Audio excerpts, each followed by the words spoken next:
Բարի ուշ գիշեր, հարգելի հայրենակիցներ, այսօր ավելի շուտ չհասցրեցի ուղիղ եթեր դուրս գալ, բայց գուցե ճիշտն էլ դա է, որովհետև տեղեկությունները, որոնք ստացվում են Իրանից, Իսրայել, ԱՄՆ նախապատրաստությունների մասին նաև բավականին տագնապալից են։ Իրանի դեմ ԱՄՆ-ի և Իսրայելի խոշորածավալ հարձակման հավանականությունը թերևս երբեք այսքան բարձր չի եղել, քան այժմ։ Դա չի նշանակում, որ անպայման այդ հարձակումը տեղի կունենա, բայց դրա հավանականությունը իսկապես 50% է կամ 50%-ից բարձր։ Ես ինքս չեմ հավատացել, որ Միացյալ Նահանգները կդիմի խոշորածավալ մեծ հարձակման Իրանի դեմ։ Վերջին 20 տարիների ընթացքում միշտ ասել են, որ Իրանը ունի այնպիսի զսպման մեխանիզմներ, որոնք կարող են և որոնք թույլ չեն տա Միացյալ Նահանգներին դիմելու այդ քայլին, բայց այսօրվա պայմանները ամբողջ աշխարհում այնպիսին են, ես հիմա չեմ ուզում դրանց մեջ խորանալ, դա առանձին խոսակցություն նյութ է, այնպիսին են, որ այդ քայլին շատ հնարավոր է նաև դիմեն։ Իսկ հարձակումը, ԱՄՆ-ի և Իսրայելի հարձակումը Իրանի դեմ միաժամանակ նշանակելու է Ադրբեջանի հարձակում Հայաստանի վրա։ Այս մասին վերջին տարիներին չեմ հոգնել անընդհատ նախազգուշացնել, տասնյակ ելույթներ եմ ունեցել, այդ մասին դարձյալ հիմա չեմ ուզում խոսել, շատ կարճ եմ խոսելու, պարզապես ուզում եմ ասել, թե ինչ կաներ այս պայմաններում, այս նախապատերազմական կարելի է ասել պայմաններում ՀՀ կառավարությունը, եթե այն լիներ անկախ պետության ազգային անվտանգությամբ ու կենսական շահերով մտահոգված կառավարություն։ Եթե որևէ երկրի կառավարությունը կանգնած է անխուսափելի կամ անխուսափելի թվացող ներխուժման վտանգի առջև, ապա այն պետք է անհապաղ ու միաժամանակ տարբեր ուղղություններով միջոցառումներ ձեռնարկի։ Բնական է, խոսքը վերաբերում է երկրի պաշտպանունակությունն ու անվտանգության համակարգը ամրապնդելու։ Պահանջված համալիր գործողությունները նման դեպքերում ներառում են ոչ միայն բնականաբար ռազմական ոլորտը, այլև արտաքին քաղաքականությունը, տեղեկատվական, հոգեբանական, գաղափարական դաշտը, քաղաքացիական պաշտպանությունը, տնտեսությունը և այլն, և այլն։ Իսկ ամենակարևոր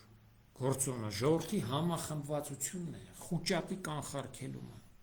դիմադրական ոգու և պայքարելու կամքի դաստիարակումը։ Ինչ է արել և անում այս ուղղություններով Փաշինյանի կառավարությունը։ Ճիշտ է, ամեն օր հարվածում է ժողովրդի համախմբվածությանը, անխնապառակտումներ է առաջացնում, փորձում է կոտրել հայության դիմադրության ոգին, դիմադրական ոգին ավելի շուտ, ու նաև պայքարելու վճռականությունը։ Եթե փորձենք թվարկել այսպես, ինչ է արել Փաշինյանի կառավարությունը բազմաքանակ հայկական աշխարհազոր ստեղծելու ուղղությամբ, որը պետք է կանգնած լիներ բանակի կողքին և նրա թիկունքում։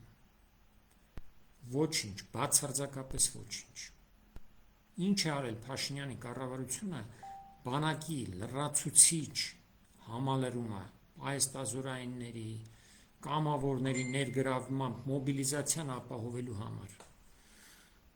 Եթե լուրջ աշխատանք կատարված լիներ, բոլորս դրա մասին տեղյակ կլինեինք։ Ուրեմն դարձյալ, այստեղ մանրամասն չեմ ուզում խոսել, բայց սկզբից կար աշխարհազոր ստեղծելու նույնիսկ նախագիծ, որը ընդունվել էր դեռևս 2020 թվականների օգոստոս, հոկտեմբեր ամիսների այդ հատվածում, հոկտեմբերին հաստատվել էր նույնիսկ, այդ նախագիծը, նույնիսկ նախագիծ չէր, արդեն օրենքի տեսք էր ստացել, պաշտպանության մասին օրենքում մի առանձին հոդված կար, երբեք չկատարվեց։ Հիմա փոխվել է տարածքային պաշտպանության մի ուրիշ տեսք է ստացել այդ նախագիծը, որով այդ բազմաքանակ, բազմահազարանոց աշխարհազորը կտրուկ մի քանի անգամ իր թվականակով պետք է պակաս լինի վերածվի տարածքային պաշտպանության ուժերի։ Լավ, ինչ է արել Փաշինյանի կառավարությունը բանակի մարտունակությունը բարձրացնելու համար։ Գործող բանակի մասին է խոսքը։ Վերջին տարիներին քանի զորավարժություն է անցկացվել խոշոր զորամիավորների մասնակցությամբ։ 0 Իսկ զորավարժությունը հենց այն գործիքն է, որով բարձրացնում են բանակի մարտունակությունը։ Տարբեր զորավարժություններ են կատարվել, ամենաբարձրը գոնե այն ինչ որ ես եմ հետևել գումարտակային մակարդակով։ Ինչ է արել Փաշինյանի կառավարությունը պարտիզանական պայքարին նախապատրաստվելու համար։ Տեղական բնակչությունը մեր սահմանամերձ գյուղերի, նաև տարբեր մեր agrեթե ամբողջ երկիրը սահմանամերձ է, այդ որ ասում ենք սահմանամերձ, դա դեռ ոչինչ չի նշանակում։ Այն տարածքը, որ Հայաստանը ունի, թշնամին տարբեր կողմերից շրջապատել է Հայաստանը, ամեն ինչն էլ սահմանամերձն է։ Այդ սահմանամերձը Երևանն էլ հետն է սահմանամերձ։ Ուրեմն, գիտեք, պարտիզանական պայքարին նախապատրաստվում են նույնիսկ ամենահզոր պետությունները, եթե ակնկալում են, եթե սպասում են իրենց դեմ ուժգին հարձակում։ Պարտիզանական պայքարին նախապատրաստվում էր խորհրդային միության պես հզորագույն տերությունը 1941 թվականից առաջ։ Այսինքն հիմա չեմ թվարկելու, թե ինչեր են դրա համար արվում, դա առանձին էլի խոսակցության նյութ է, կամ կարելի է բացել Վիկիպեդիան տեսնել, կամ ուրիշ մի ավելի ակադեմիական աղբյուր։ Ուրեմն տեղական բնակչությունն ու հատուկ ուժերը երկարատև դիմադրության պատրաստելու ուղղությամբ ոչինչ չի արվել։ Ինչ է արվել հակահետախուզական ու հետախուզական գործողություններն ուժեղացնելու համար։ Չգիտենք այդ մասին շատ բան, բայց պատասխանը պարզ է, եթե նայենք, թե ովքեր են ղեկավարում այդ ոլորտը։ Պրոֆեսիոնալներ են, թե ոչ պրոֆեսիոնալներ են, իրենց կենսական այս կենսագրությունը այդ բնագավառում են անցկացրել, թե որ բնագավառում են անցկացրել, թե մարդու իրավունքների պաշտպանությամբ, այսպես կոչված պաշտպանությամբ են զբաղվել, թե ինչով են զբաղվել, չգիտենք։ Հիմա եթե առանձին թվարկեմ բոլոր այն ռազմական ու ոչ ռազմական միջոցառումները, որոնք պետք է արվեն եւ որոնք պետք է հենց այս պահին արվեն, ապա այն մի երկար ցանկ կկազմի։ Կարող եմ լրացուցիչ նշել եւս մի քանի կարևոր կետ, օրինակ ապաստարանների պատրաստման վերաբերյալ գրեթե աշխատանք չի կատարվել բնակչության պաշտպանության, քաղաքացիական պաշտպանության համար։ Այն, որ տարբեր մուտքերում փակցվել են այսպես պաստառներ, որտեղ գրված է թե կգնաք նկուղ, առանց ասել թե որ նկուղը կգնաք, առանց այդ նկուղները նախապես պատրաստելու եւ այլն, դա ապաստարանների պատրաստում չէ։ Պաստառի փակցումը պատին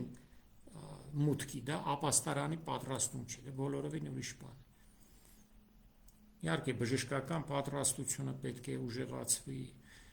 ուժեղացվեր, գուցե արվել է մասամբ հիվանդանոցների պատրաստվածության ապահովումը,